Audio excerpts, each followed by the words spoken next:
ladies and gentlemen, the Texas Bankers Hall of Fame.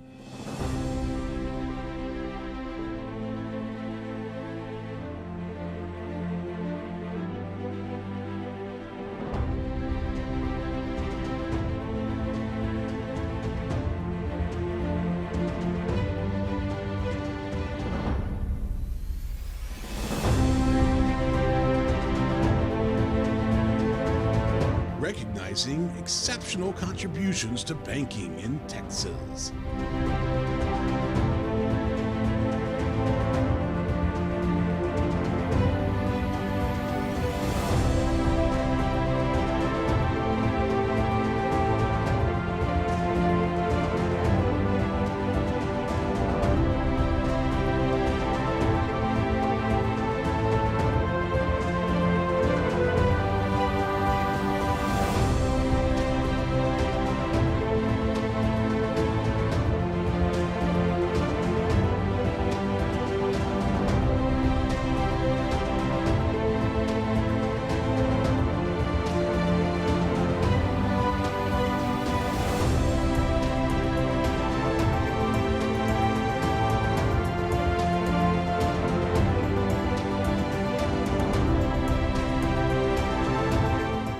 The 2022 Texas Bankers Hall of Fame inductees are Jay Dreibelbis, Bob Greer, Wes Hoskins, Ben Morgan, and Mike Rigby. Now, please welcome the Smith-Hudson Endowed Chair of Banking and 2018 Texas Bankers Hall of Fame recipient, Jill Vaughn.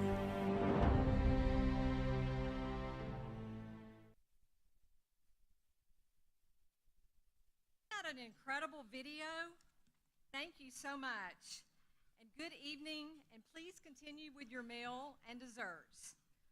What a great night for us to celebrate bankers, to appropriately recognize them for the vast contributions to our industry and their communities. Service at our own university is deeply rooted in our culture. As our own motto, the measure of a life is its service, tonight, I will say all these inductees would have a 4.0. As you will witness, these inductees have given such a life of service to our industry, their communities, and this theme will permeate throughout our evening. Esteemed honorees, we welcome each of you and your families and friends to our university. A round of applause.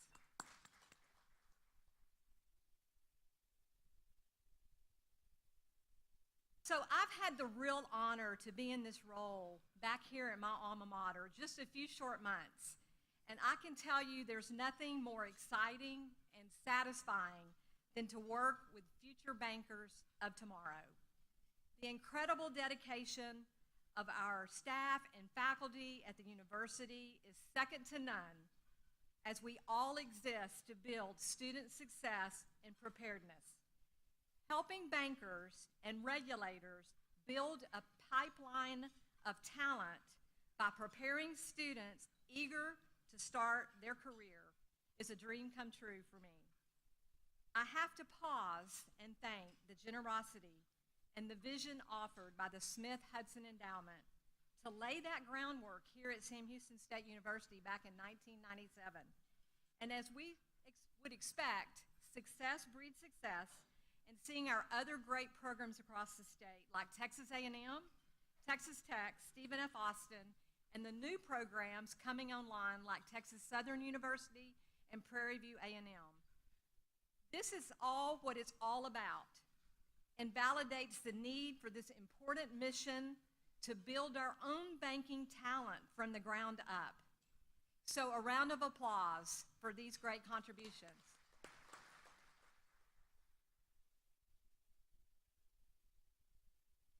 A very special thank you to Dr. Mitchell Musam, who most of you know, who is our dean with the College of Business Administration, is retiring at the end of May, and he has really worked to help shape the program as we know it today. And then Dr. Dean Lewis, who's also here tonight, was the dean when this program was founded. They both have been instrumental in supporting banking in this great state of Texas. Will both of you please stand and be recognized?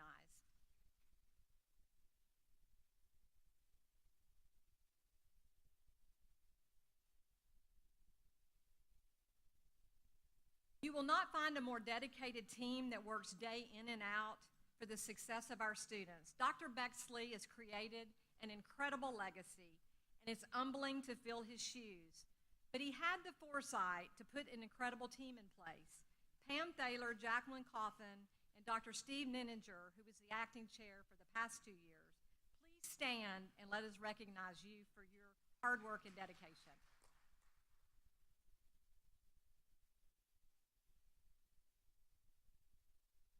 This team has worked side by side for many years with Dr. Bexley to start a minor, a major, a scholarship program for our banking program, an internship program, a job placement service, an EMBA program, a golf tournament and seminar, and let's just throw in a gala on top of that.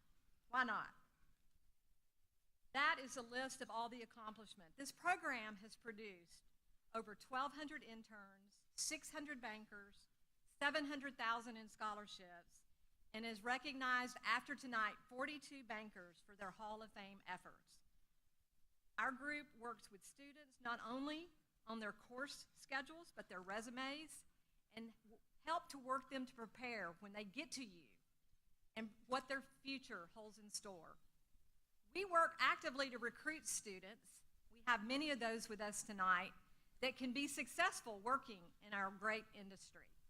Thank you to all of you that support our program financially, and well as hiring our students and giving them this opportunity. So thank you so much for all the support with our program.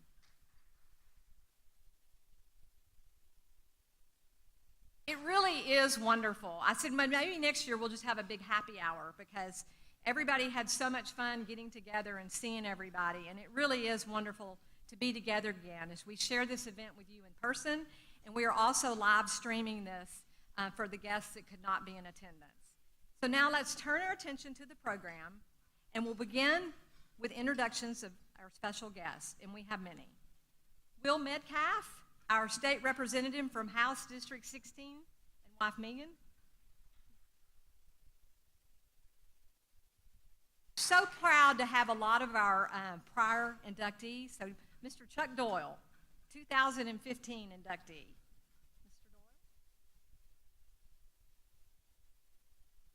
And then Terry Tuggle, 2016 inductee.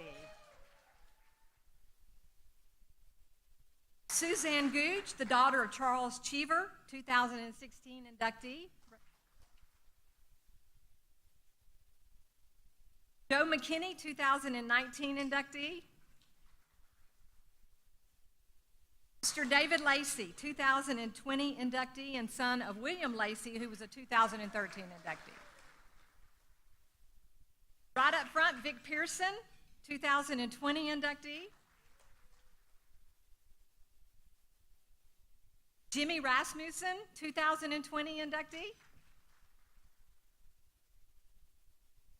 Byron Bexley, son of our beloved Dr. Bexley, inductee last year. Now, with the university special guests, Dr. Alicia White, our president for Sam Houston State University, and her husband, Elliot Herzlich.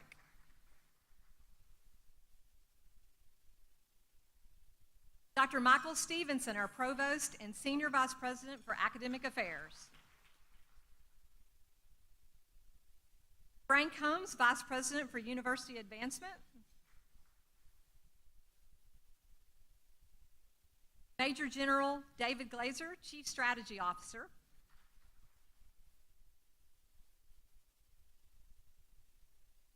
Commissioner Charles Cooper, Texas Banking Commissioner. Darren Peschel, Senior Vice President in charge of the Houston branch of the Federal Reserve Bank of Dallas. Paul Wheeler, Vice President of the Banking Supervision Department of the Houston branch of the Federal Reserve Bank of Dallas. Troy Thornton, Deputy Controller of the Southern District in the Office of the Comptroller of the Currency. Chris Furlow and our TBA team.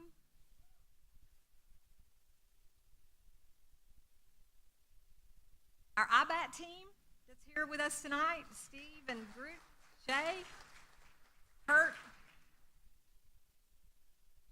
Dwight Gary, Executive Director of Commercial Banking Program for Texas A&M,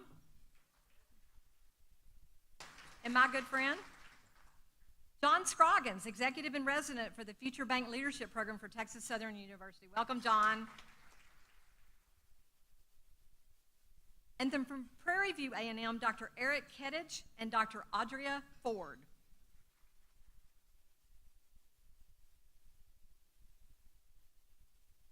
Will our faculty from Sam Houston please stand and be recognized? They're here.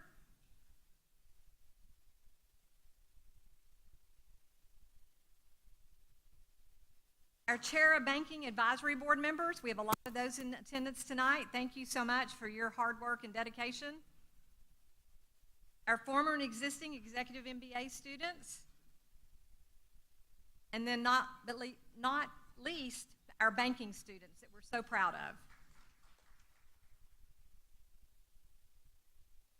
So at this time, I'd like to ask Dr. Lisa White, President for Sam Houston State University, to share her remarks.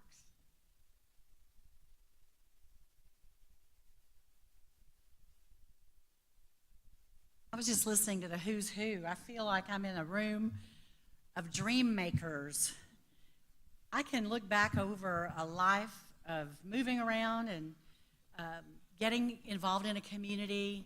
My husband is a business owner, and because I've moved around in higher ed, he has moved around with me and started his business a number of times, actually. And so if I were to describe the banking industry and bankers, I would describe you as dream makers. We have dreams, we have hopes, we have goals, but a lot of times we need you to help us realize those. And so as a member of a family who relies on commercial banking, thank you for your investment, not only in my family dream, but the dreams of the people in your communities. So we're excited that you're here on campus again. I had no idea about the how wonderful this event really is until last year. And of course, we were pretty socially distant, so this is a little bit different atmosphere tonight. But we're so happy to have you on campus because banking is a big part of our DNA, it's a big part of our reputation, and you help make it so. And I'm incredibly proud of the work of the College of Business Administration, the Smith-Hudson Endowed Chair of Banking. I remember sitting at that table last year hoping that Jill Vaughn would join us, and here she is. And so that's another dream that's been realized by the banking industry, that you make Sam Houston better by your involvement. Jill alluded to this, but our students, faculty, staff, and alumni exemplify the Sam motto, the Sam Houston motto, the measure of a life is its service. And we can measure life in years, we can measure it in wealth, but a much better way to measure it is in contribution. And those of you who are being honored tonight, who've already been honored because you are inducted, or those of you who are being inducted tonight, have exemplified that life of service to your communities that have truly made a difference. Our Sam Houston students are also making a difference, and I'm proud of their volunteer work. One of their big programs is to volunteer with the VITA Center, you know, that tax assistance center, providing income tax assistance to people who have a household income of $57,000 or less. Last year, that center processed more than 120 tax returns for people who really didn't know where to go for help, and I'm proud of that. I'm also proud of our online MBA program, and I asked Dean Musam to put this in context for me, but we were rated by Fortune magazine out of the nearly 400 that they rate as the number 87th in the country. That's in the top quarter, and I'll take that when you're looking at public and private institutions with banking centers all around the country, and I'm happy about that. But I've got to tell you two more numbers that I want you to remember, and when you leave, please remember these two numbers. Texas is home to 38 public institutions, And US News and World Report ranked us this year out of 38, number 6. That's pretty good in Texas.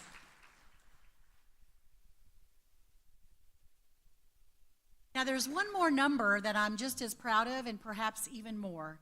And you would see this again in your work as bankers in your communities. Social mobility, what does that really mean?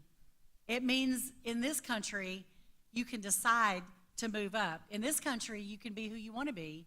In this country, you have opportunities to change the fortune of your family and your family tree. In this country, you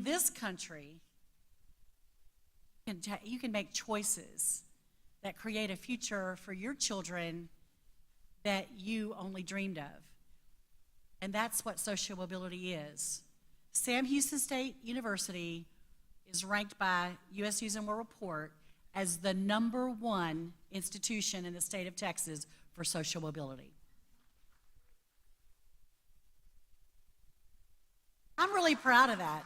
That changes families, that changes neighborhoods, that changes communities. That will change our state. I said I only had 2 numbers, but I have one more. We just had an economic impact study done, not by our own folks. We wanted it to be completely independent. We used MC Burning Glass, nationally known, and we are contributors to the state of Texas. You know, 75% of our students work while they attend Sam Houston, which is why you like to hire our grads. They know how to work. They leave knowing how they work. A degree is still important. Do you know that someone who graduates from Sam makes on average about $30,000 a year more than a high school graduate, just graduating from high school? That's a pretty good number. But what else do we do for the state of Texas? MC determined in that economic impact study that Sam Houston State University contributes $2.4 billion annually to the Texas economy, and I'm proud of that. So thank you for being on our campus. We're proud of you. We recognize those 5 who will be inducted tonight, but I couldn't resist giving that little advertising lesson tonight, and I hope when you leave tonight, you remember 6 out of 38, #1, and $2.4 billion.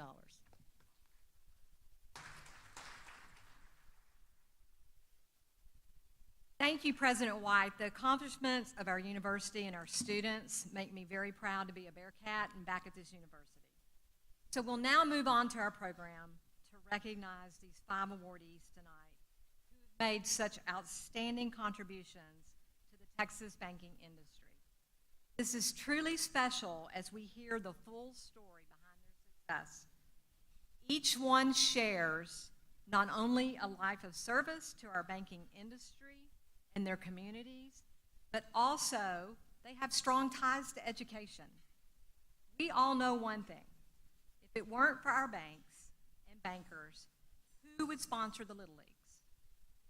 The community nonprofits. And furthermore, who would be the chairman or chairwoman of the finance committees, are equally important, the treasurers.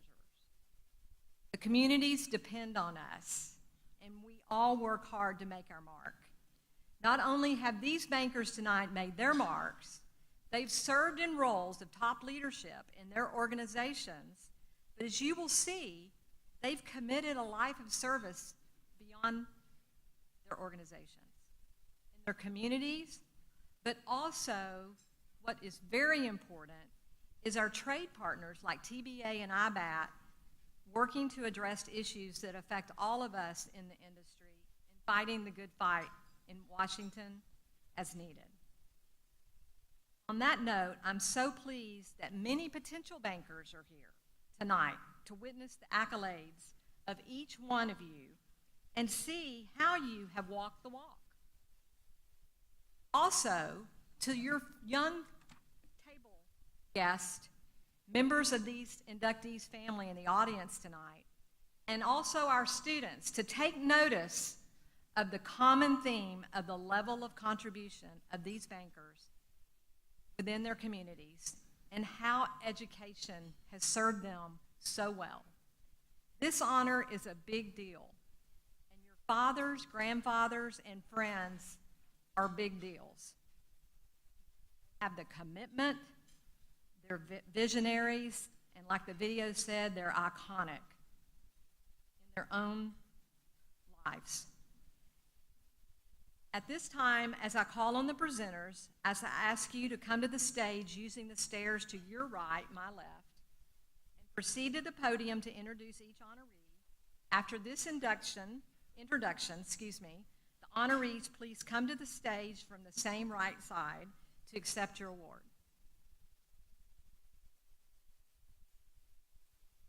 Oh, it is cutting out.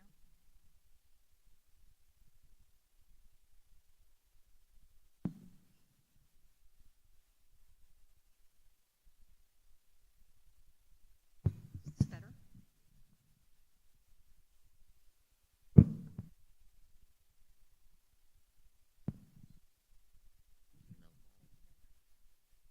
We start tonight with our first honoree, James D.J. Drabblebus. Jay came to Conroe in 1986, and that was a big deal.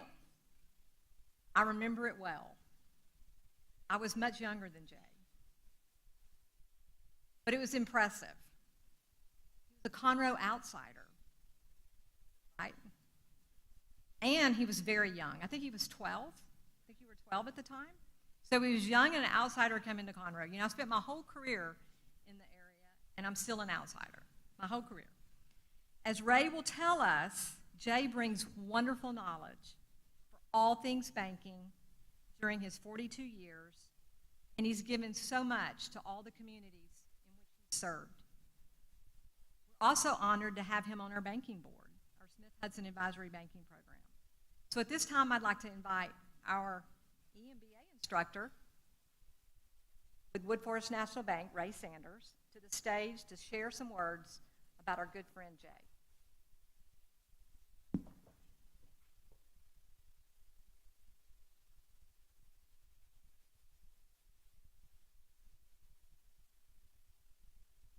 Good evening.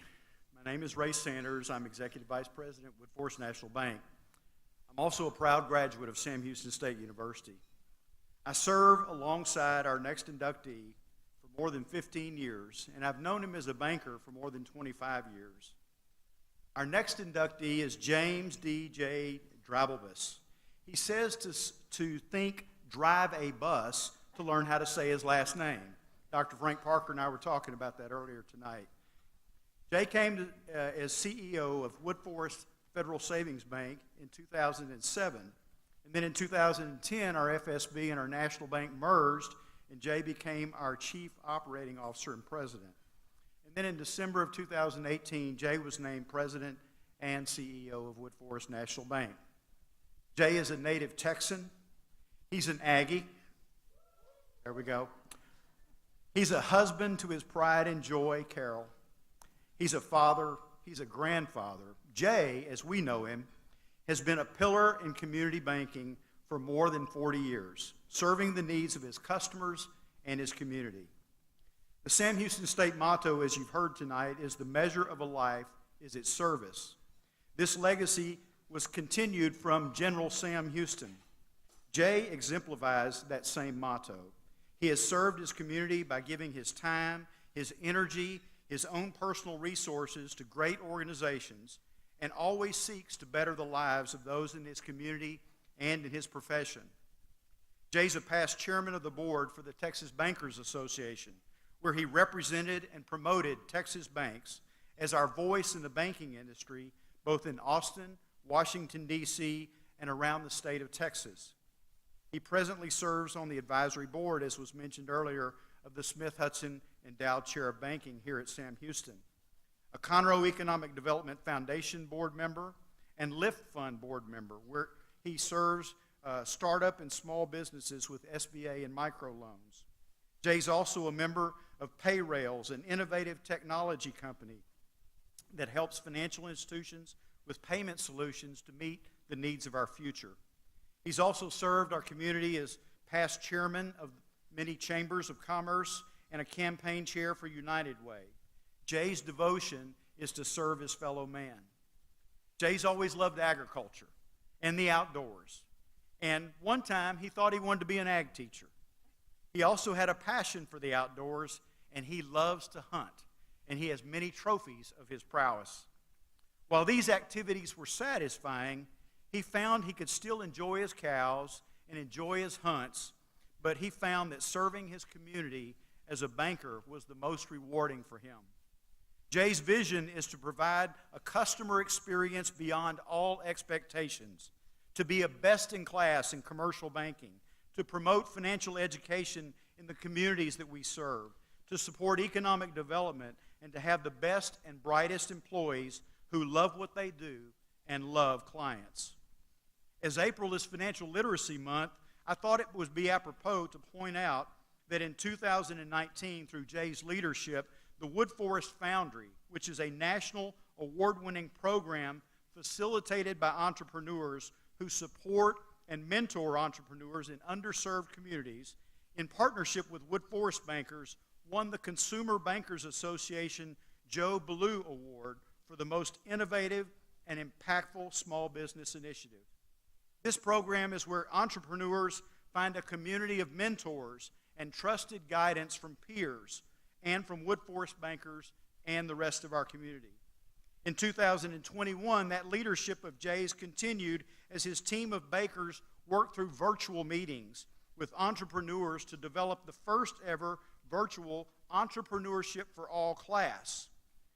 For this, the Independent Bankers Association of Texas awarded Jay and the bank the Best of Community Banking Gold Award in financial literacy for this new program. This virtual Entrepreneurship for All class won also the 2021 Leaders in Financial Education, or LIFE, Award by the Texas Bankers Foundation, acknowledging and honoring Texas banks dedicated to promoting financial education. During these unprecedented times for our country and around the globe, as we work together to combat the spread of COVID-19, Jay's leadership shined through again. He made sure to communicate with our customers to say that our team of bankers were ready to meet their financial needs. Through PPP lending and any other means, we were there in person, by phone, and online, and we said our branches were open so customers could feel safe and know that we are here to meet their needs. He also reassured our bankers. We will work to keep them safe, he said, and we will help them deliver the same great service every day. Jay's leadership showed strong as he made sure our branches remained open. I can find no other more deserving person who has made valuable contributions to the banking profession and has been a pioneer in the banking industry. Please help me in welcoming the newest inductee into the Texas Bankers Hall of Fame, James D. J. Dreibelbus.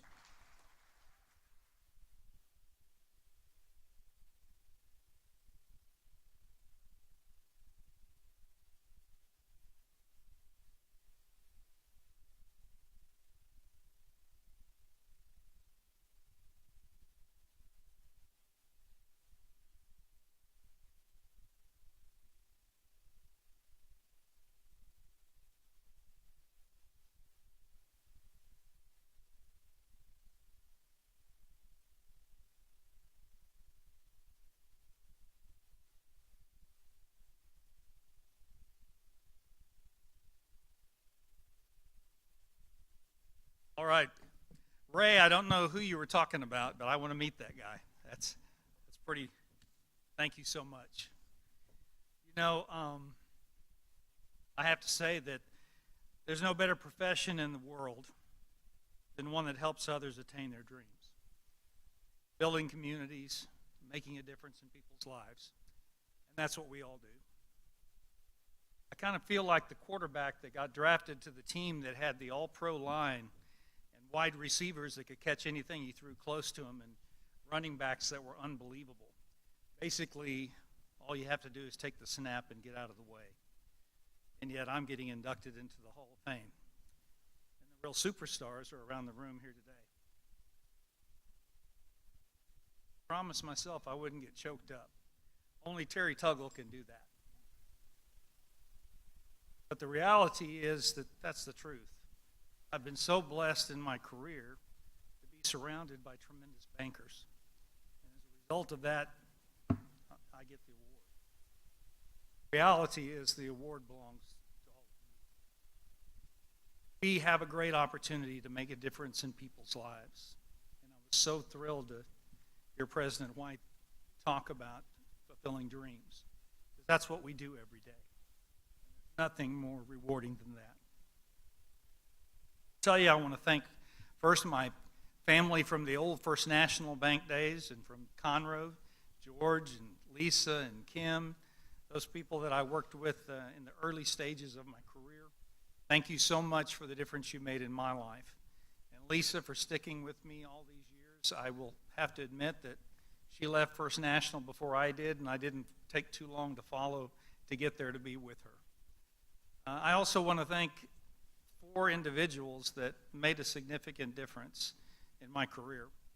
The first one, and I will tell you, I did start my career as an ag teacher. I actually taught for 1 whole year. I love education.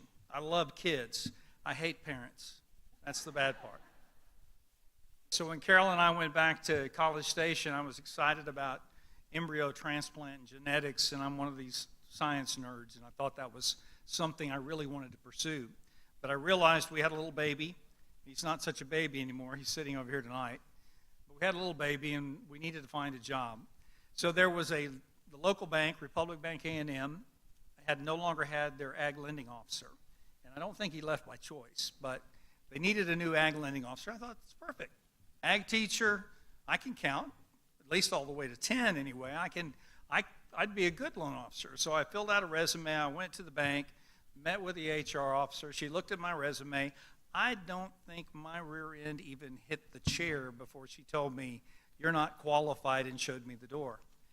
That evening, we were having dinner with a friend who was a principal in Bryant. And she happened to know the CEO of the bank. And so she called him.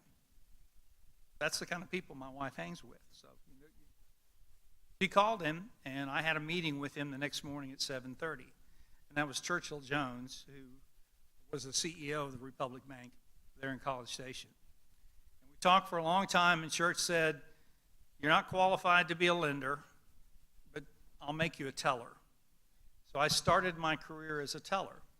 And he said that if you really love people and you love service, you'll love banking. And there will be opportunities that come. Little did I know that 7 years later he would hire me to be the bank president. I was pretty young. I was 27 when I took over as bank president in Conroe. That's when I got to meet this lady back here who was the most difficult competition in the entire Conroe market. So I'm thrilled to see her out of the banking industry and into education because she's a great banker. I also want to thank, and all these people I'm thanking aren't here, but I want to thank Jerry Katz. Jerry owned the banking organization that I worked for whenever Church and I both worked together. He saw something in me as well and invited me at a fairly early age to take over Church's position as the chairman of the Killeen Bank. And I want to thank all of my Killeen friends here. It's amazing what you have done once I left. So thank you, guys. I'm just so proud of what you've accomplished. I also want to thank all my friends at Wood Forest. It's an amazing organization. And what has always drawn me to that is the spirit of giving. Some of you may not know, but at Wood Forest, the largest owner, the largest stockholder are the employees. And you see that in the way we approach business. There's an entrepreneur spirit that I've never seen anywhere else. There's also a family spirit. And I realize how close-knit that family is when I look over on this side of the room, and I can't see green, but I know it's there. Friends that I have made, the family that I have acquired through that is unbelievable, and thank you. And I will tell you that the spirit of giving back to the community and to those that are in need, I've never seen the generosity that we are able to deliver through Wood Forest. So thank you for that opportunity. The other individual I want to thank, and he couldn't be here tonight, is Robert Marling. Most persistent guy I have ever met in my life. met Robert whenever I was the CEO in Killeen, gone to a number of Walmart-type events, and Robert called me on a regular basis, usually once about every 90 days, and we'd have our visit, and all of you know Robert. He would, one of our former inductees, and he would finish the conversation every time was, we need to work together. We need to work together. And he finally caught me in a weak moment, and when he said, we need to work together, and I said, yes, I do. And we came over, I came over to the office to go with him to a Rockets game. And I learned to never ride with Robert after that. Robert only knows one speed, and that's pretty much as fast as it'll go. And I'm sitting there looking at my watch thinking, okay, well, we need to leave. It's only like, oh, we're fine. Michael Richmond comes out of the back, and he's going to go with us. And it's about 15 minutes till tip-off, and Robert says, okay, it's time to go. And you go out to get in the car, and as I start to get in the back seat, Michael says, oh, no. You're riding in the front with him. And I learned at that point that I always take my own car from then on. But Robert has a spirit of giving, not just to the communities and to charitable organizations, but to his people. He has very deep loyalty to both his family and to the people that have worked within our organization over the years. I appreciate that he saw something in me that he thought was important that he wanted to be a part of. And because of that, I have the opportunity to be here tonight. Thank you to all of you. And in closing, the most important people I need to thank you are the ones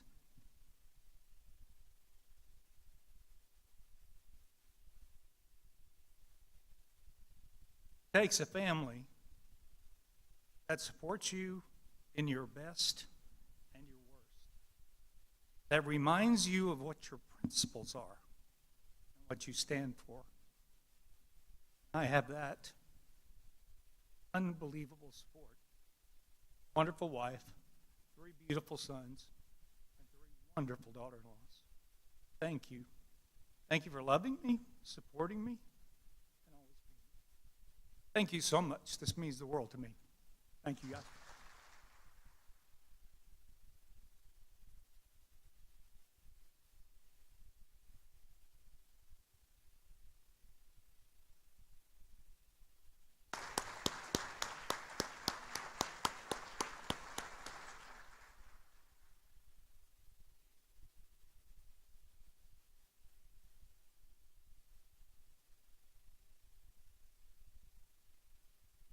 So well deserved. So our next honoree is the late Robert Griffin Bob Greer. The Greer family has lived a life of banking. Not only did Bob give 62 years to our industry, both his grandfathers and fathers were bankers as well. Rick Joshe with Texas Gulf Bank to the stage to accept the award on behalf of the late Bob Greer.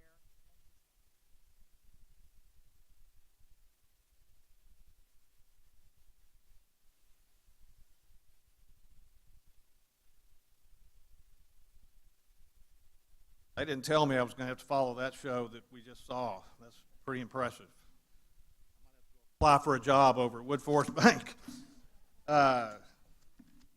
It's a great honor for me to be standing up here in front of all these bankers, but it's a much bigger honor for me to have been asked by the Greer family to come up here and accept this award, this distinguished award, on behalf of the family and for Bob to be inducted into the Texas Bankers Hall of Fame. Many of the family are here tonight, and I know they're very proud of Bob and his accomplishments as a banker. Noticeably missing is Joan, his wife of 62 years. And I've learned tonight that she is actually watching online, I think. I think this is being streamed, if I'm not mistaken. So, hi, Joan. How are you doing? Hope you're doing good. I know she wishes she could have been here, but I know the family will be sure to get her up to speed on this.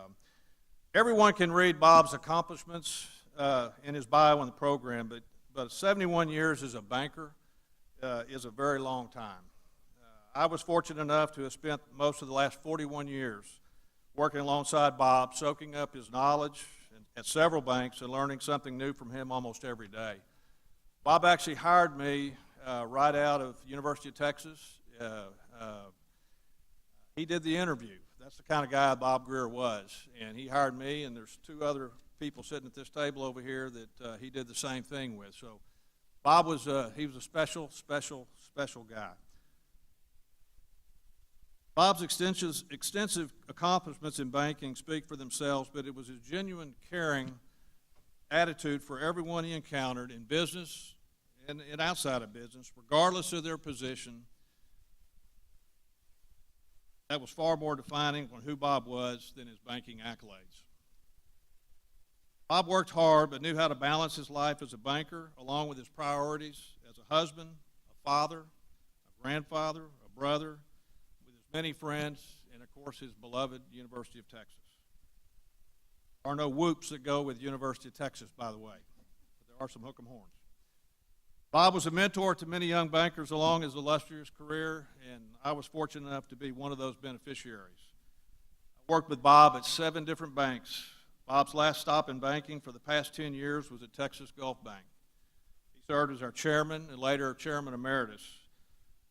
Bob came into the bank every day that he was in town and loved being there. He continued to manage his customers right up until his unexpected death last October. One of my biggest regrets was never getting to honor him with a retirement party. He just would never retire. He just kept coming in, so we just kept having him come in. He loved being a banker, and he also liked getting a paycheck, so that may have been why he kept coming in. I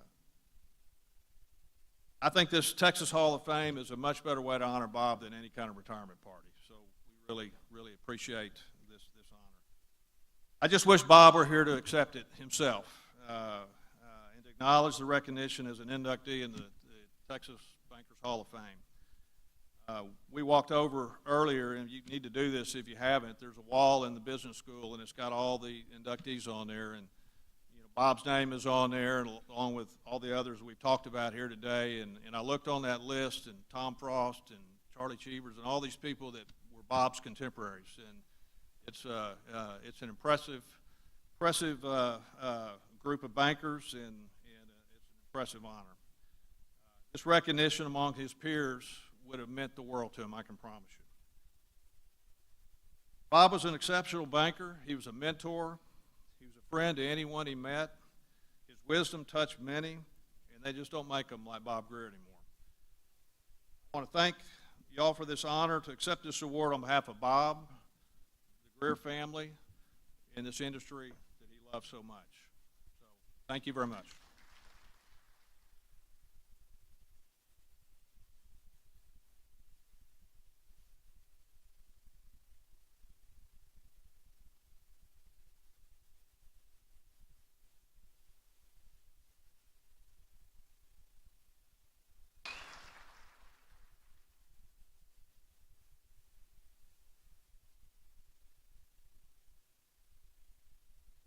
Never had the pleasure to meet Bob, but he was a legend for sure, and I heard so many wonderful stories, and it is really an honor to you, his family, to have him inducted in our Texas Banking Hall of Fame. So thank you, Rick. Our next honoree tonight is W. Wes Hoskins, who I've enjoyed getting to know in a short period of time. He's certainly a legend, and he has lots of friends. In fact, there's not a room within 100 miles of here that's not filled with a friend of Wes that wanted to come celebrate with him tonight. He entered banking from the boardroom first, that led to a very successful career in banking, which he still enjoys today, 29 years strong. I've met a friend in Wes, and to see all of the accomplishments, there are many. Wes will be introduced tonight by his daughter, Carrie Novak, and son, Chris Hoskins.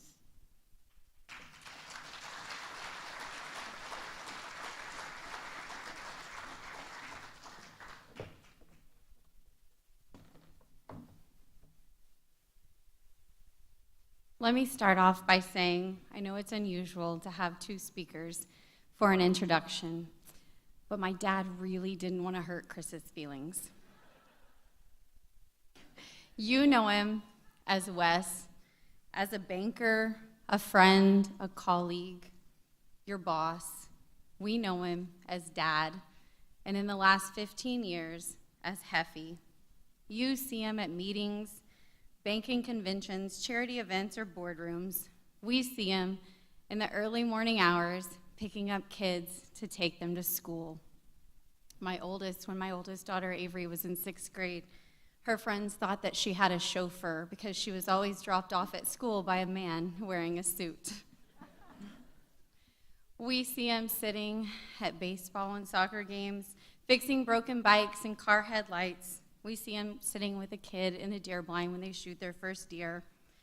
We see him as the man who can't say Mitsubishi.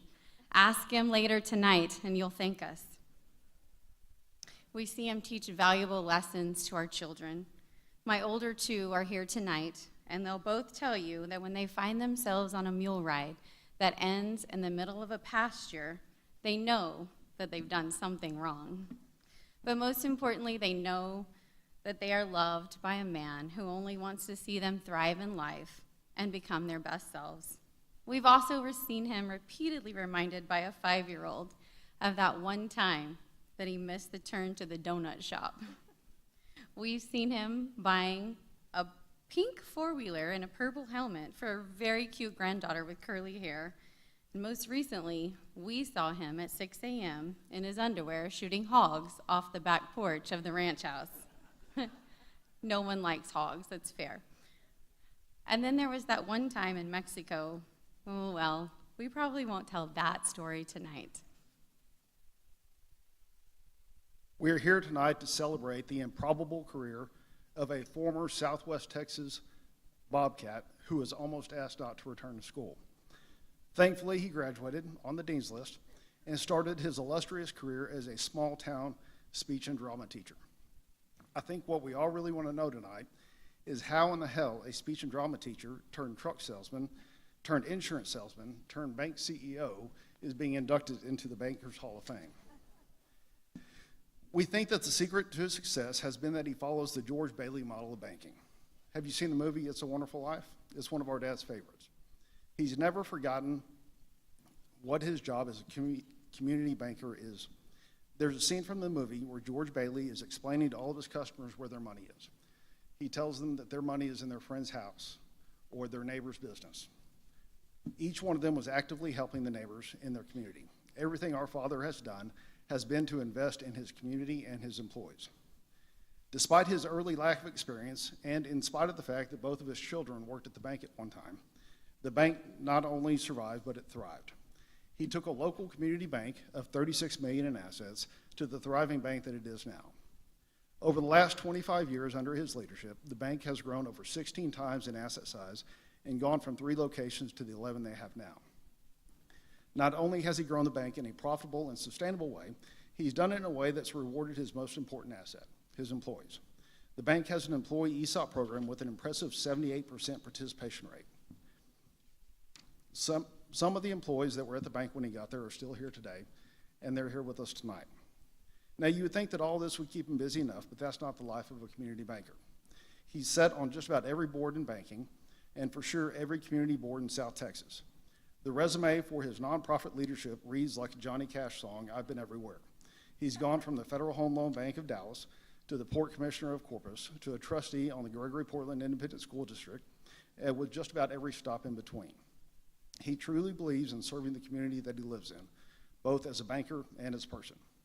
And if that wasn't all enough, in his spare time, he's helped raise millions of dollars for various charities using his auctioneering skills. He'll also tell you he's a pilot, but don't believe him, and definitely don't go flying with him. We're all here because we're extremely proud of him, because of who he is, not only as a banker, but as a husband, a father, a son, and a grandfather. He'll be walking up to accept his award, but there should be a second award given to his wife of 49 and a half years, our mom, who has supported him and put up with him and his crazy ideas. Sometimes those crazy ideas didn't work out so well. There was the one time when our dad thought he could try to show us how to shoot a spear gun into a 2x4, and he ended up in the hospital for 2 weeks. But sometimes the leap of faith works, like the one time our dad decided to take over as the CEO of a bank with no experience and one kid in college. We're here tonight recognizing him for his accomplishments in banking as he's being inducted into the Texas Bankers Hall of Fame. In a recent conversation that I had with his mom, our 94-year-old grandmother, I told her we were writing a speech for tonight, and I asked her if she wanted us to include anything on her behalf.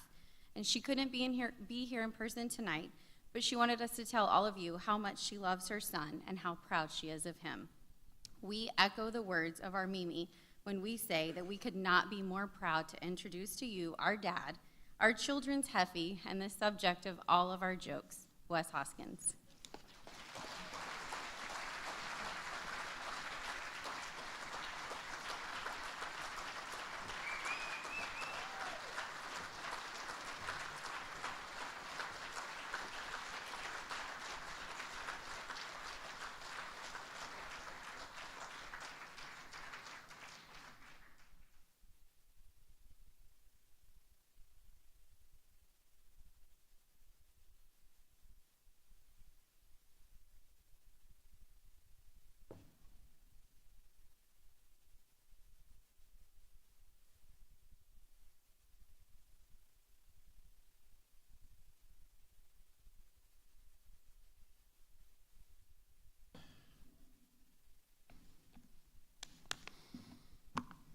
I'm going to get off script even before I get on script. So, one thing I love is bankers, and I love all of us here tonight. And what I like is we all came here together as competitors. One of my biggest competitors is sitting in table 4 back there in the middle row, but he came tonight. We left our pistols at the door, and we're commiserating, and we're talking about how to run our banks, what's good for us, what's good for the industry, and I think that's a wonderful thing to do, and I applaud all of us being here, so give yourselves a big round of applause before we go, okay?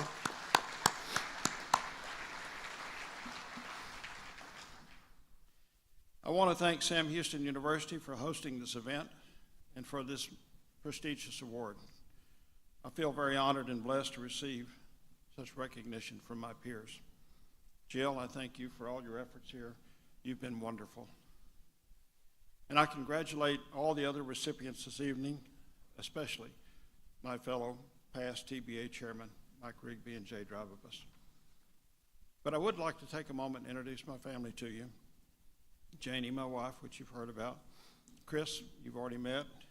Annie, my daughter-in-law, which I'm very proud of, engineer. And then Jack, and then Carrie, my daughter, you've met her. But I would like for you to meet my granddaughter, Avery Grace, and my grandson, Jackson. So thank y'all for being here.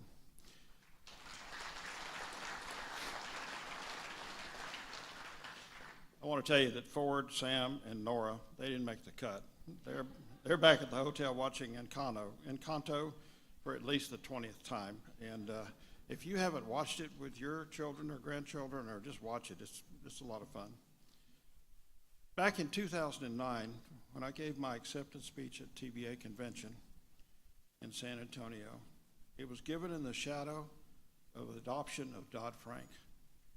I said then, I'm proud to be a banker. Even with the storm clouds on the horizon of our industry today, I'm again announcing I'm proud to be a banker. And so on to my tenure as chairman of TBA. In 2009, Dodd-Frank, we were off to the races, and lobbyists all of us became. The industry responded with all of our resources we had. We blitzed DC and our congressmen and our senators, and I'm sad to say we kind of lost. But along the way, I had the privilege of meeting, you're going to laugh at this, Barney Frank, Elizabeth Warren, Richard Cordray, Maxine Waters, Al Green, and an entire cast of bank bashers. But while the industry did not prevail, We slowed them down. We made the country more aware of the importance of community banks, and we almost won. So I remain proud to be a banker. So Jay told you a little about his story of getting to be a banker. I'd like to tell you mine. It's quite a Cinderella story. I listened to a friend of mine, Bobby Hawksworth, talk about his journey to becoming a president and CEO of his bank. He started by sweeping the floor. He was a mail clerk. He was a teller. And he was up the ranks to president and CEO. Well, I got to tell you, I bypassed all of that training, and I simply started at the top. And I want to tell you my story. Sitting on the board of a $37 million bank in 1997, it became apparent to the board of directors, me included, that we needed to make a change in management. So one Friday afternoon late, we had a board meeting where we made that change. And after informing the current CEO that he no longer had a job, which is not a fun thing to do, the board looked at me and said, "Can you take this over for a couple of weeks while we figure out what we're going to do?" Well, 2 weeks turned into 25 years. Every month when I go home after a board meeting, I tell my wife, Janie, I've got a job for at least 30 more days. Well, that's only part of the story. That particular Friday night, Chris, our son, who happened to be a captain of the Gregory Portland Wildcat team, was playing on our first home game. Janie was waiting patiently for me, and I was late. I was at that time a school board member, and attendance to a football game was mandatory, not only from a family perspective, but from a community perspective. We had 50-yard line seats. So arriving late from the school board meeting became a problem. And I entered the stadium and I walked up to our seats. And I can tell you, Janie was not happy. He said, "Why are you late?" So, she said, "Chris is the captain and you needed to be here." And she delivered it only in a voice and tone that an 8th grade English teacher can deliver, okay? I leaned over to her and explained that what had transpired earlier in the day and that I would be running the bank. Like Moses parting the Red Sea, between the plays, the stadium became deathly quiet. Cheerleaders went quiet, the band went quiet, total silence. And Janie and her 8th grade English teacher said, "What were they thinking? You don't know anything about running a bank. You're going to go to jail." Honestly, I think the other side of the stadium heard the comment, and needless to say, our next home game, I used my position as the school board member to move our seats down to another section. No, actually, I didn't do that. And the neighbors and our football neighbors were actually glad to see me show up at the next game and not be in jail, so it was good. You don't get to be a successful banker without some help along the way. I want to recognize a few people that have helped me along the way, that have given me a foundation to be successful. And the first is my wife, Janie. Well, I'm teasing her. Thank you.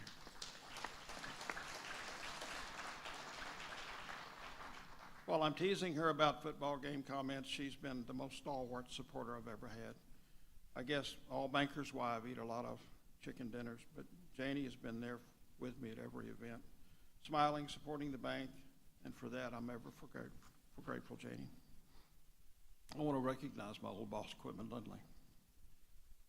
He has taught me and demonstrated the biggest thing I've ever learned, and that's how to treat people. He ran a great organization. It was called Lindley International. We sold Navistar trucks. And Quitman was a teacher. And Quitman, stand to be recognized because you did a wonderful job for me. Thank you.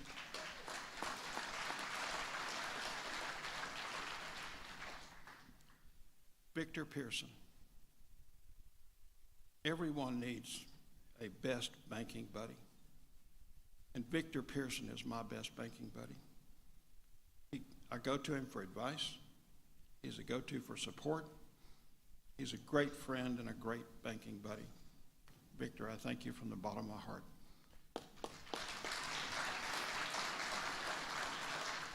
Not only Victor, but the entire Moody family of bankers are a wonderful resource for you. They're always open to helping. So thank you, Moody. And I got to mention somebody that all of you know. It's my dear old friend, deceased, is Eric Sandberg. And he helped me with my journey and was forever supportive and always there with advice. He also introduced me to Tawny Port, which, if any of you knew him, was always consumed at a banking event late into the evening. And sometimes and somehow I always felt bad the next day staying up with Eric and talking about banking. But thank you, Eric Sandberg. And to all of my fellow TBA past chairs, all of you, thank you for your support and loyalty to the industry. And I remain proud to be a banker. Winston Churchill was one of my favorite politicians. And he said, "We make a living by what we get, but we make a life by what we give." And community bankers are the epitome of that quote. Community banking has allowed me to participate in all these local events. On school board, some of you know that. I've been on Federal Home Loan Bank. I'm on a lot of things. ABA board. You know, I've been blessed with being in banking, and I love it. But I've also been able to give to my community. Chairman of our local Chamber of Commerce, and then I've been chairman of our military affairs. And I want to recognize Joe Guzman and Ellie are here this evening, who worked with me on that committee to support our military personnel in Texas. And Joe's been instrumental in that, so thank you, Joe. I love being a community banker, but more importantly, I love my fellow First community bankers. I'm going to ask all of them to please stand, all of you that are here, First community bankers. Y'all stand?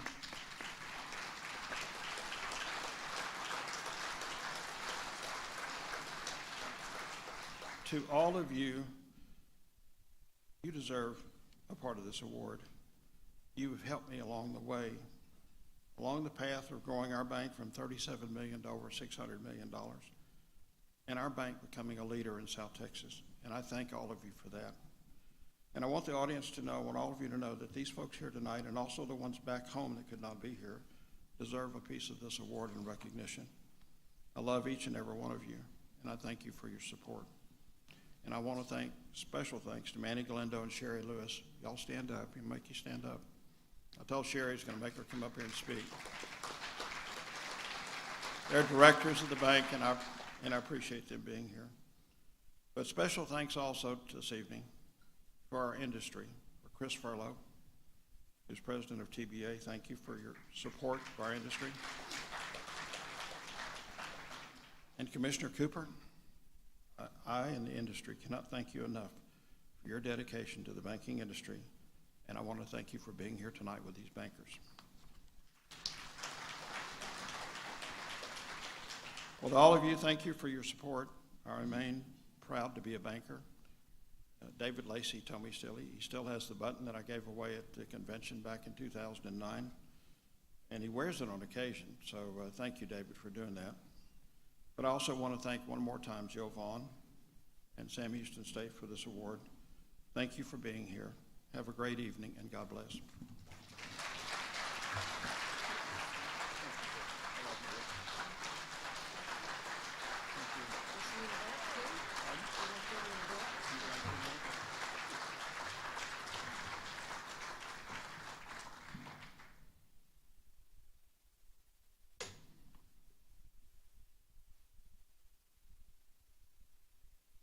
Thank you so much, Wes. And congratulations to his family as well. So our next honoree is Ben Morgan. He served our industry for 61 years and can write a book on cycles. In fact, you might need to come talk to my banking class about that. We've covered that quite a bit. On top of being robbed, we got to hear more about that. Wow. Mr. Morgan has served our industry through experience and education, leading the inaugural class of SWGSB. Mr. Morgan will be introduced by his son, John Morgan.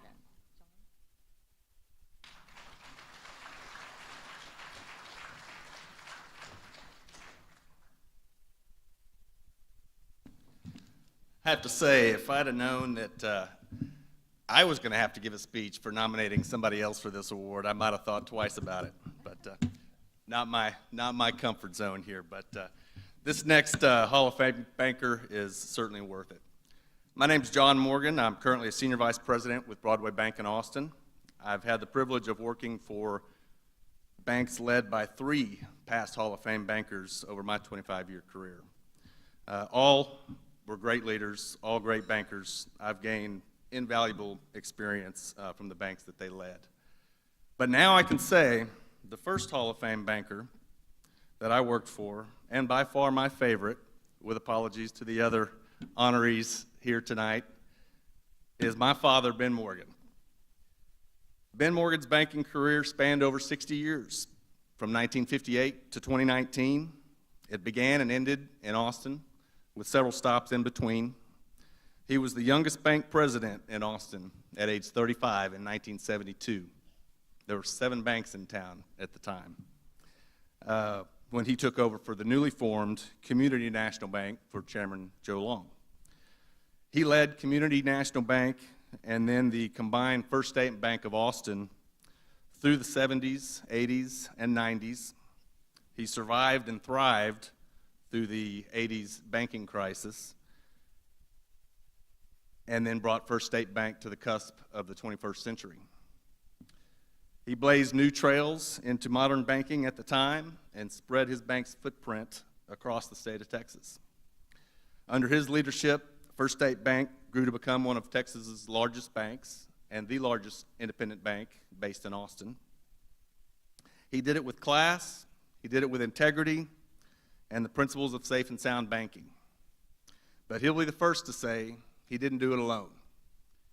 He led with humility and compassion, earning the loyal support of the talented team of bankers that he had assembled.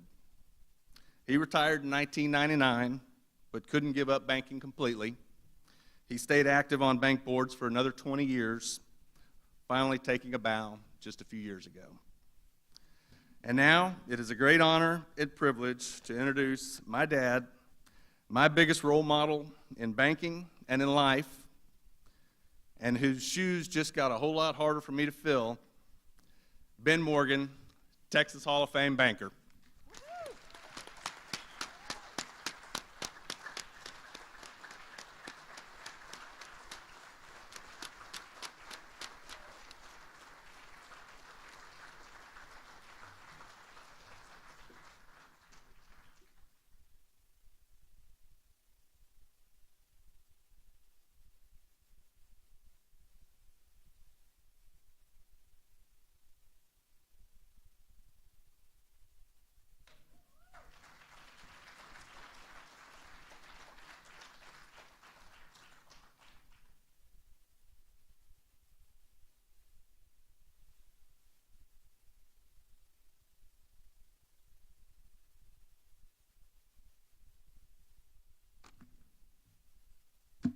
I'm going to be very brief because when you're 87 years old, sometimes you get in the middle of a sentence and forget what you're talking about.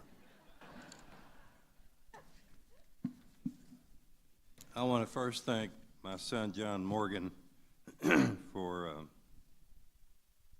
that generous outline of my banking career and submitting my name for this honor.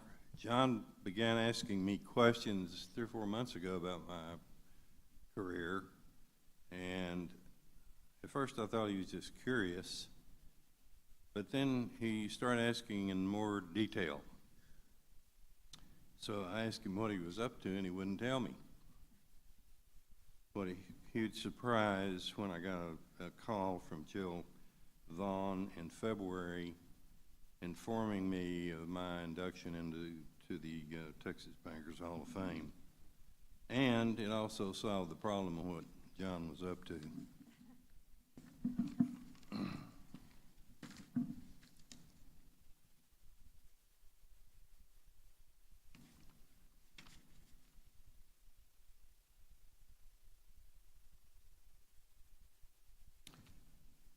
I had a great career in banking. 5 banks, four cities. Started in Austin, came back to Austin. Banking to me was just the best business you could be in. It was not only business, but being active in the community and helping people, and it was just a great honor. And I've seen a lot of bankers here tonight I hadn't seen in a long time. It was a great joy to do that. I want to thank you all. I want to thank the chair, the university, my son, John Morgan, for this honor, and makes me proud to be a Texas banker. Thank you.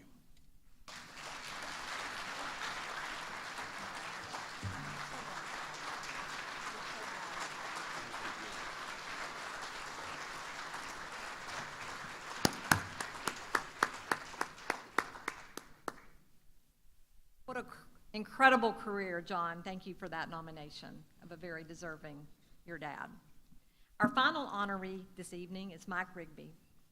It's wonderful to honor tonight a veteran with such great ties to education from not only local school board again, but graduating of 2 banking graduate programs. He served the Tarrant County banking community for many years, where he continues to serve today. Mr. Rigby will be introduced by TBA President and CEO and friend of our program, CEO Chris Furlow.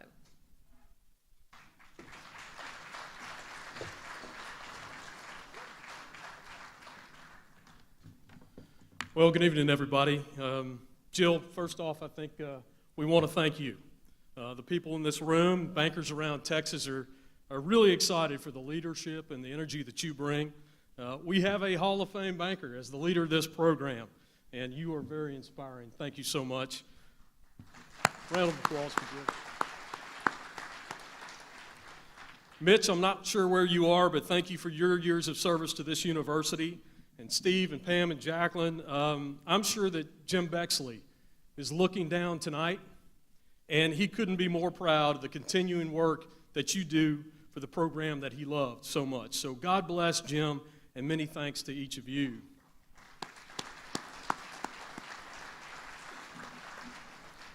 This is truly a fantastic class of Hall of Fame bankers. Jay and Ben and Wes, tonight's testimonials leave no doubt why you are Hall of Fame bankers. You have time and time again changed people's lives for the better. On behalf of the industry, we thank you. And we proudly honor the memory of the late Bob Greer. His impact is carried on in the lives and the work of scores of bankers that he certainly influenced. Now, I can tell you each of these bankers have made a mark and are a part of the proud 137-year legacy of the Texas Bankers Association. But their legacy goes far beyond just one organization and this university. Tonight, we gather to express gratitude for the blessing that each of these honorees have been to people across the state of Texas. And so it is. Tonight, we have the opportunity to honor and give thanks for our friend, R. Michael Rigby.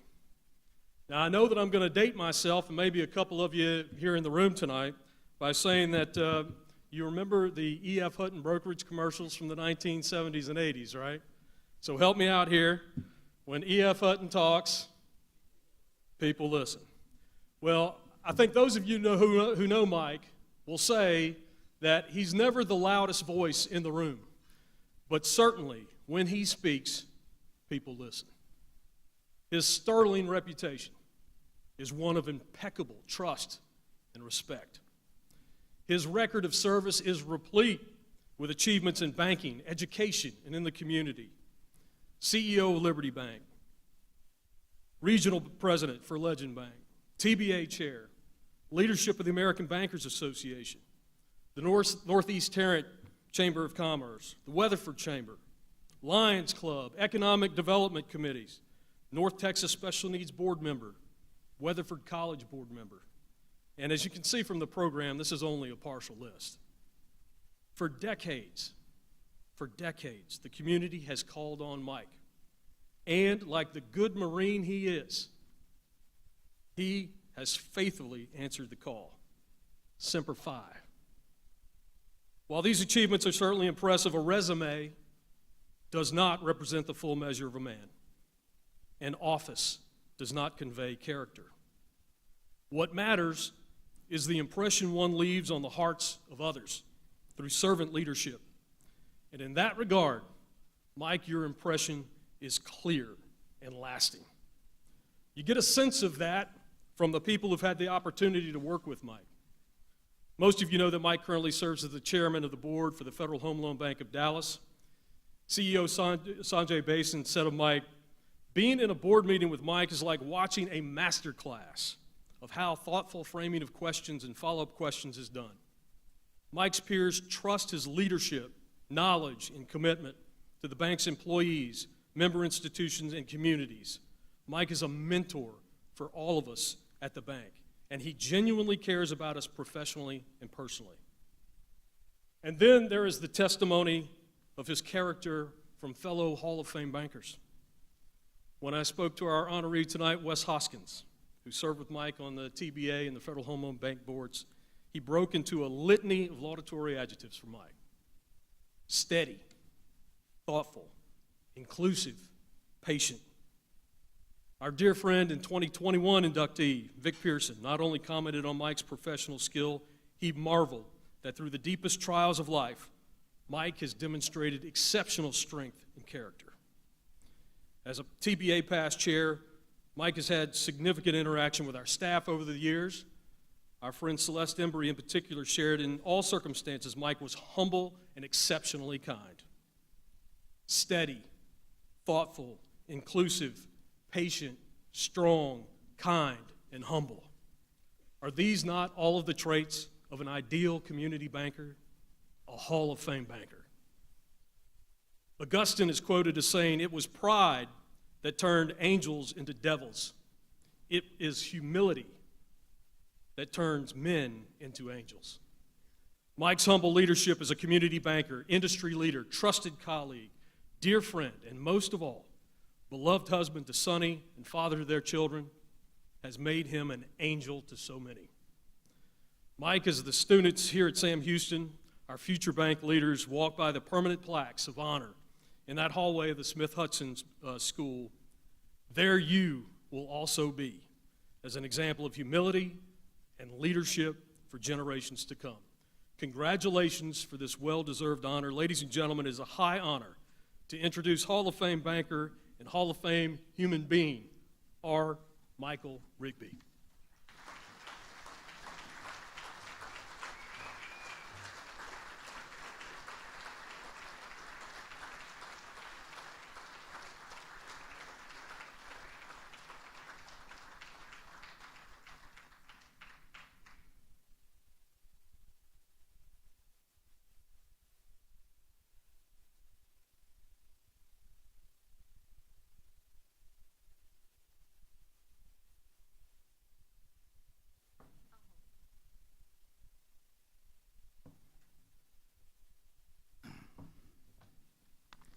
Thank you, Chris. You know, when Jill called and told me about this award, I told her, I said, you know, it's completely unexpected, and as I look at the fellow recipients and the people that have gotten it in the past, I thought, you know, I just don't, I feel like that it's so undeserved, but after listening to Chris, I just, yeah. I think it was a good decision. Thank you, Chris. Like Wes, Hefe, banking has been good to me. It's been good to my family. I've enjoyed it. I take pride. We've lived in small towns where at the time you didn't have branch banking. We were in Weatherford one time. There were 3 banks. That was before you could branch. So back when the local banks used to get together and trade checks every afternoon. and then it's grown from there. So banking is a great profession. It's been good to me, and I'm proud to be here tonight and to receive this award. I really can't express how grateful I am to be among this wonderful group of bankers, to be honored in this way. I want to thank Chris, Jill, Pam, helped get all it arranged for us, and the selection committee. Thank you so much. It's just a wonderful honor, and it's very deeply appreciated. As I look back over my life and my life in banking, there's some people that I would like to mention that have been so important to me at the different stages of my life. First of all, I want to introduce my family. Sonny, my wife. Sonny and I grew up, well, I'm 4 years older than she is, but we never went to school together except when she came to Lubbock. But we went to church together. That's where we met. And we got married June 19th, 1970. We've been married 52 years, and everything that I have been through, she's been there by my side. She's encouraged me. She's been to the dinners that you go to. She's always been there, and I thank you for that. Thank you for that. She also gave me two wonderful children, and they're here tonight. Our son Will is here. And you need to be grateful. He tried to give me his harmonica on the way up here, and I didn't take it. So you need to be grateful for that. But Will is here tonight. He is a financial advisor for Edward Jones, so he spends his days trying to take deposits out of your bank. And our daughter Amy is a English and history teacher, high school English and history teacher for George Washington University Online High School. And happy to have her here tonight. Will's wife, if we could have picked a son-in-law and a daughter-in-law, we would have picked the ones that our children picked. But Melinda, Will's wife, is here. She is the real estate agent or real estate manager for home.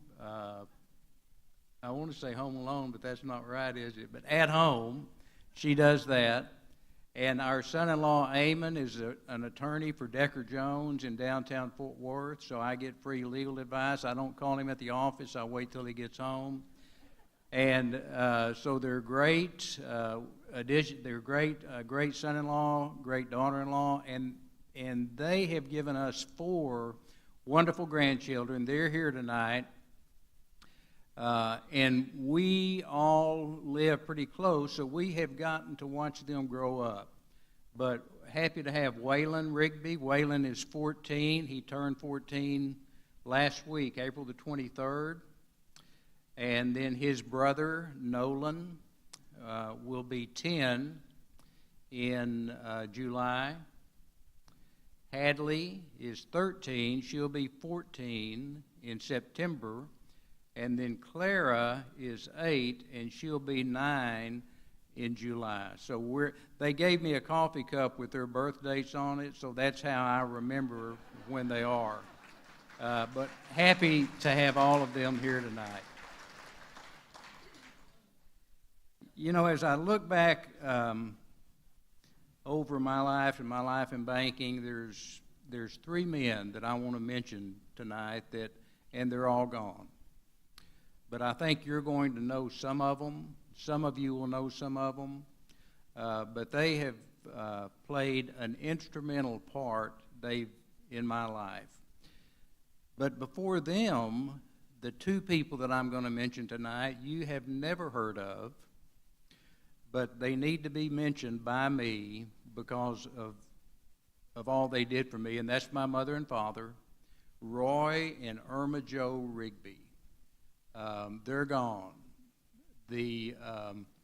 But they taught me growing up things that, and I didn't really realize at the time that they were teaching me these things, but there's a little book by a man named James Owen that's called Cowboy Ethics. If you haven't read it, you ought to get it and read it. It's about 100 pages. It talks about the code of the West and how cowboys lived, and he'll give you illustrations of each principle that the cowboys lived by. As a matter of fact, I think you could take that book to your next planning meeting and just say, here's what we're going to do in our bank, and it would be successful. But I realized that my mother and father growing up, they didn't necessarily tell me these things, but they taught me these things by the way they lived. There's 10 in the book, but there's 5 that really stood out to me. The first one is take pride in your work. The second one was always finish what you start. My dad was a builder. They had Rigby Construction Company. He and his brother and their dad, they built schools, they built churches, they built fire stations. But so he started a job and he would finish it, but I always was impressed with him because I was convinced that my dad could fix anything. If something was broken, he would fix it. He died in 1992, and I ended up with his wet dry shop vac. I took it home and I was using it, and I noticed it didn't have the suction that I thought it ought to have, and I thought, well, it probably needs a filter. So I took the top off of that shop vac, and my dad, when he fixed things, whatever was handy, that's what he would use. Well, the filter, there wasn't a filter in there, but there was a pair of Fruit of the Loom underwear wrapped around where the filter should go. And so that's what he had done. He needed a filter. Now, whether he had an extra pair of underwear with him or whether he just used what he had, I don't know, but that's what he used, and that was in that shop vac. So he could fix anything, and he would fix it with whatever was available. Another principle is when you make a promise, keep it. That's something that they taught me. Another one that's in that book, remember that some things are not for sale, and then always know where to draw the line.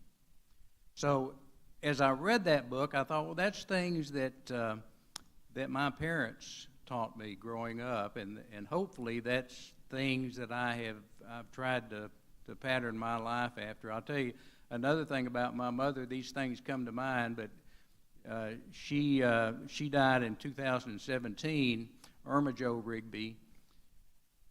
And as she got older, she was having some problems with expressing what she wanted to say, but we were talking one time, and she looked at me and she said, you know, you're not a better person than anybody I know.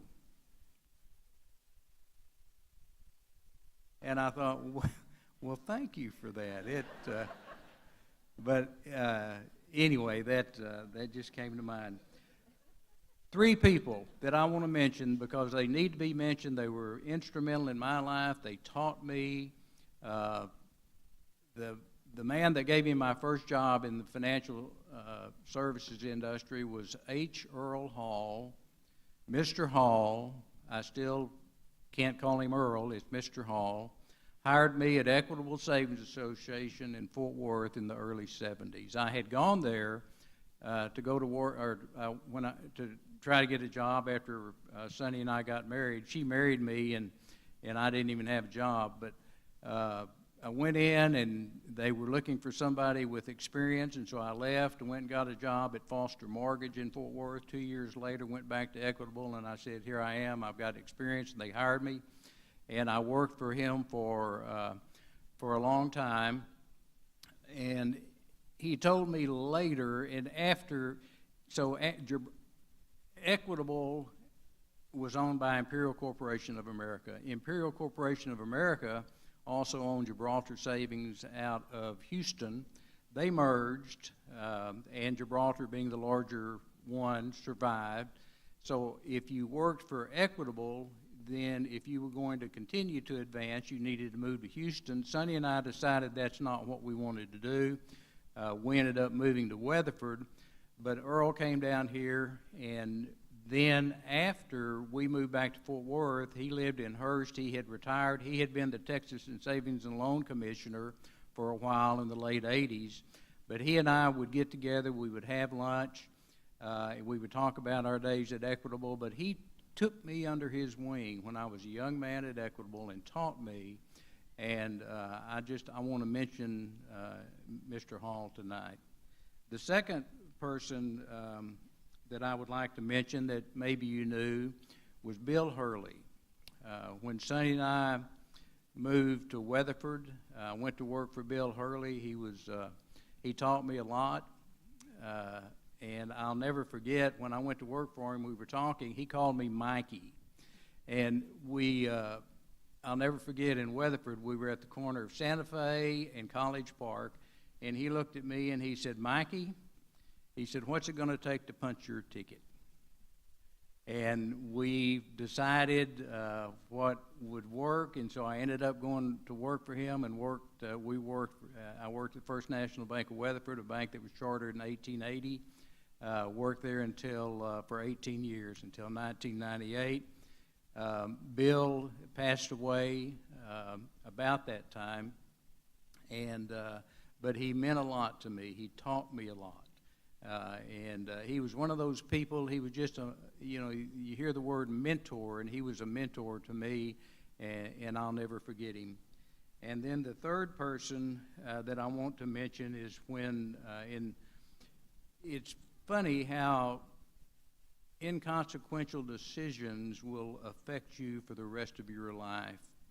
And when Sonny and I moved to Weatherford, one of the most important things for us was to decide where we going to go to church. There were two churches. We grew up in a Baptist church.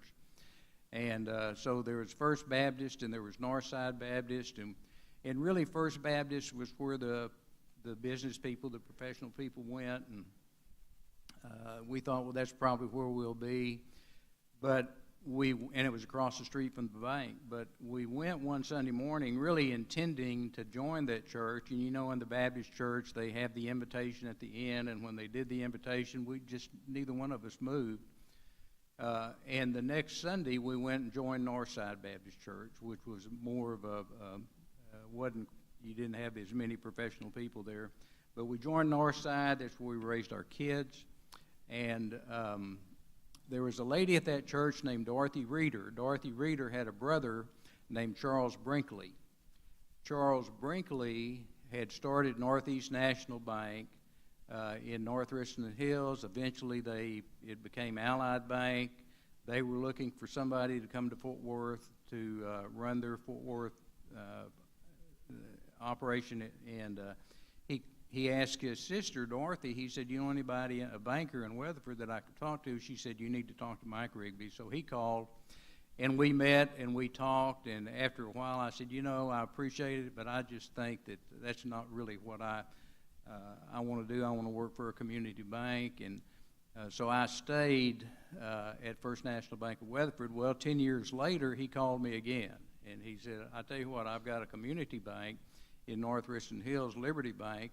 Would you come, could we talk about that? And I did, and we ended up moving back to pretty close to where we grew up, and went to work, and Charles Brinkley just was, again, he took me under his wing, he taught me, and I just want to mention him tonight and thank him tonight. So those three men throughout my career have just played a significant part, and I just wanted to mention them tonight.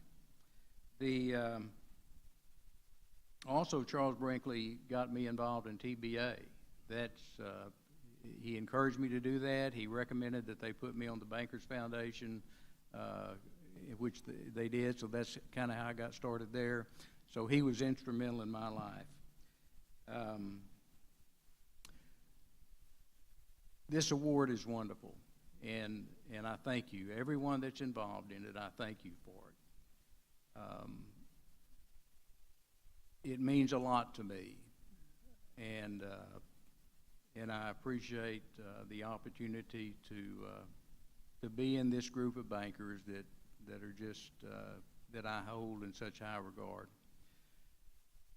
In closing, there's two pieces of advice that I would like to share with you, and they're two. I read them a long time ago from Will Rogers, and I've tried to follow these, and I think it's been beneficial. So I would like to share those with you tonight. The first one is, never slap a man who's chewing tobacco. And the second one is, never miss a good chance to shut up. This is my chance. Thank you very much.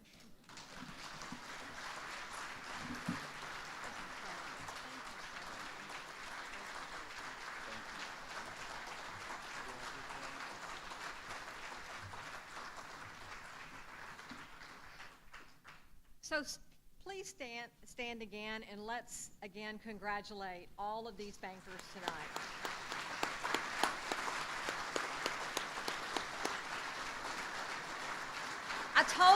I told you they were going to be fabulous and rowdy, and they were. At this time, I'd like to call Kelly Holmes, CFO of Woodforest National Bank, and Jay Dravabos back to the stage from this side.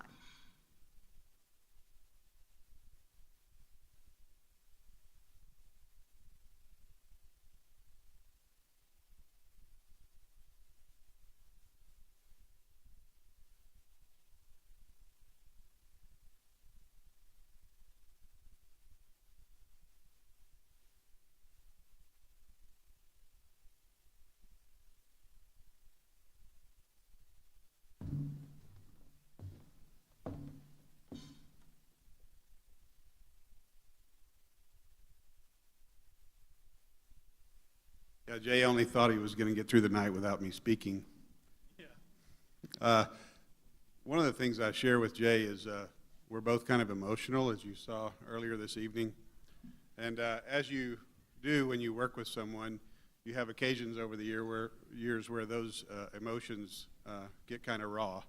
And we've discovered that we kind of make each other emotional or more emotional. And so I just like, it was kind of fun tonight to see him up here by himself, trying to work through it without me participating. But on behalf of Woodforest National Bank and Jay, I would like to present this check for $100,000 to Sam Houston State University.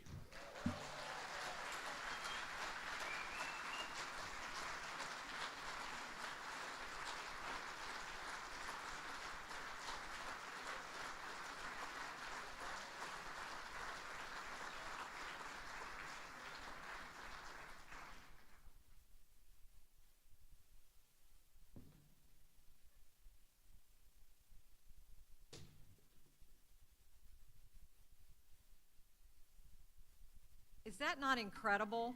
What a great honor. Yes. And truly, on behalf of our program, we can't thank Woodforest enough for their generosity to our program in many ways of financial support, but also they offer wonderful opportunities for our students in both internships, job placement, big participation in our EMBA program, and then also for your volunteerism to serve on our advisory board of our program, and for supporting and teaching in our EMBA program. So thank you so much. This is really, really meaningful to our program and to our university. So thank you very much.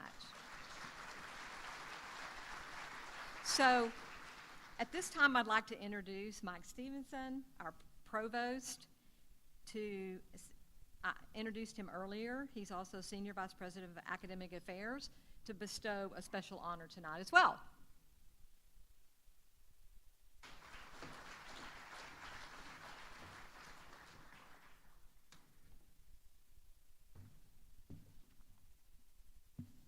What a fabulous evening. This is my first ever event with this many bankers in one room. And I learned 3 things.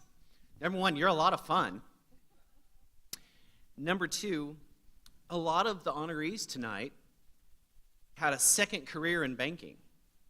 So I'm pleased to announce that tomorrow I will be starting my new career at age 52 in banking, and I would like to meet with anybody who would like to visit with me out in the hallways. The third thing is that, Jill Vaughn, you are absolutely fabulous. Mitchell, I don't know what genie and lamp you found to get Jill to Sam Houston State University, but this is absolutely fabulous. And Jill, I want to thank you for all you've done.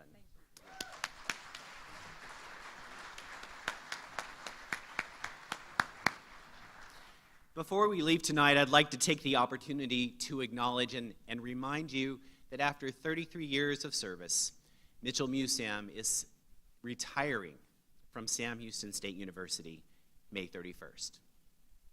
Few people know this, but it was Mitchell's deep love for the institution that led him to change his last name to Musam. Before that, everyone else knew him as Mitchell Mew. 33 years later, we celebrate a very accomplished career. After earning his PhD in statistics from Texas A&M University in 1989, Mitchell began his career in September of 1989 as a lecturer in the Department of Economics and Business Analysis and rose through the ranks to be awarded full professor in 2001. He has served in a leadership capacity since 1995, when he was named the Associate Dean and Coordinator of Graduate Studies in the College of Business Administration.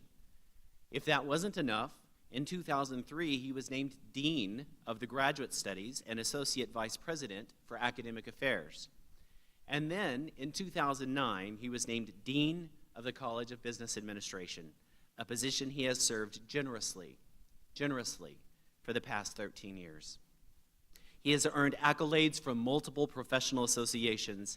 He serves as past president of the Southern Business Administration Association.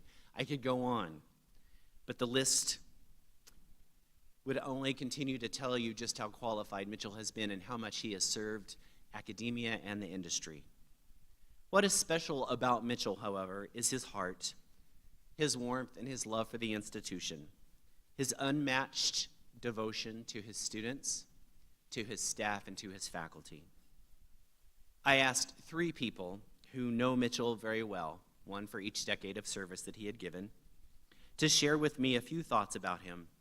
And it's in these comments that you'll see what makes it hard to let him go. From his former student, advisee, and now faculty member colleague, Pam Zelpst, Mitchell takes the time to learn about each person and their family. Each time you meet with him, he will ask you, and when your loved ones, to make sure that all is good in your life. When there is an issue that is whether personal or professional, Mitchell lets you know that he is there if you need him. He is trusting. Pam asked him to let her students come to the office and use a 3D scanner to scan his head. He had no idea that they were going to turn him into a bobblehead on a bust of Superman, which is now on full display in his office. From Mitchell's best friend and our former provost, Dick Egelsayer, Mitchell often refers to himself as a professional liar, a statistician. Unfortunately, few can appreciate the humor of a statistician. However, those who have worked with Mitchell know him to be a man of great character and great integrity. He has had the most difficult task of replacing Jim Bexley, a legend in the field. With the assistance of those of you in the audience, he refused to settle and was able to convince Jill Vaughn to accept the challenge. Finally, from all of our colleague, Robert Hudson. Mitchell is the only person at SAM remaining that has been involved with our scholarships since the beginning in 1996.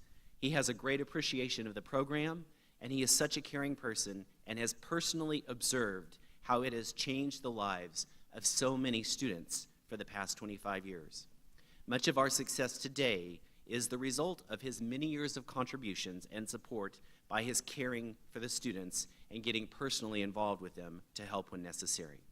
We love him and appreciate all that he has done for us and are not ready to completely let him go, even in retirement. Mitchell, tonight we thank you for 33 years of unfettered service and devotion to this institution with a gift to you for us to remember. For one last time, would you please welcome Dean Mitchell Busam to the stage.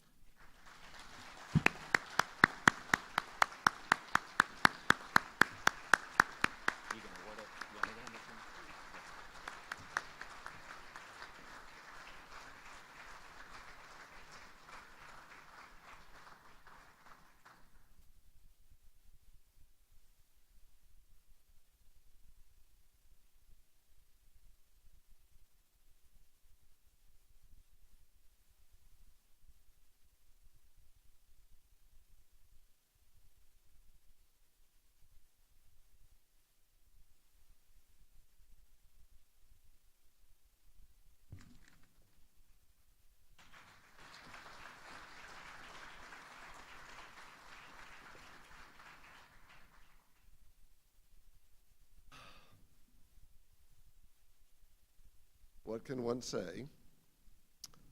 I'm humbled, honored, moved, embarrassed. This evening is about our honorees. The fact that you would allow me to be part of this program with this sense is beyond words. There was some advice given a few moments ago about knowing when to shut up. And each and every one of our honorees are role models. And Jay, sharing his emotions and coming close to tears, you're now my role model. If I may, just deflect back to our Hall of Fame inductees and say a couple words about you. As I was listening to the introductions and the acceptance speeches, my mind moved and coalesced around what makes this such a great country. And that list is endless. But there are certain traits that I think most, if not all of us, admire. Humility, entrepreneurial spirit, the willingness to climb from the bottom of the ladder to the top, a sense of giving more than what is expected, being philanthropic, but more importantly, welcoming and being appreciative of the opportunity to being philanthropic. Our inductees tonight have all of these traits in abundance, and for that we cannot thank you enough. We talk about role models, and each of you are role models for your families, your employees, your customers, but it goes beyond that. Each of you are role models for dozens, hundreds, thousands of people because you've trained other people who follow your footsteps. And your greatness expands the greatness of this country. And we are honored that you are connected to Sam Houston State University through the Texas Bankers Hall of Fame. The generosity of Provost Stevenson, President White, in allowing me to share this evening with you is just another example of what makes this country great. So I want to thank each and every one of our inductees. I want to thank each and every one of individuals who are here for allowing me to share this night. But please, let's turn our attention back to our inductees and give them one final hand of appreciation and gratitude. We're so proud of you. Thank you.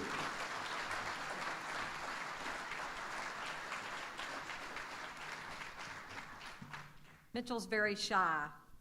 We can't really, would be a disservice for us to not reflect on the 33 years of service that he's done for this university and for our program. He and Dean were so instrumental in our program to get us to where we are today. And he's very modest, but we're going to truly, truly miss his contribution. So thank you again, Mitchell.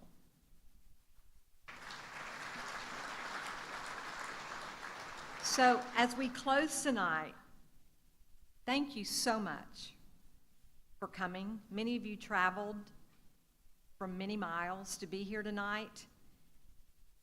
It's so great for everybody to be in the room to celebrate these successes. And we want to thank all of you and the families that support your inductees and have supported for many, many years, and the contributions that you've made to your communities and to our country and to our industry. We want to thank our sponsors. We want to thank our banking partners that help us so much, and our industry partners as well, and our regulators that are a big part of what we celebrate tonight. Another heartfelt thanks to Pam Thaler and Jacqueline Cawthon, who go above and beyond with every detail attended to in excellence. Finally, a special thank you again to our bankers, who we lean on to help shape the future of our industry and giving all of our students such great opportunities and leading by example. As we conclude, if all the honorees and presenters and their families will remain here in front, we want to get some additional pictures. Very important to this rowdy group is for me to remind you that we start promptly at 7:30 a.m. So remember that tomorrow morning, for those of you who are attending our seminar at Elkins Lake Golf, and have a wonderful evening. Congratulations again, and safe travels. Thank you so much.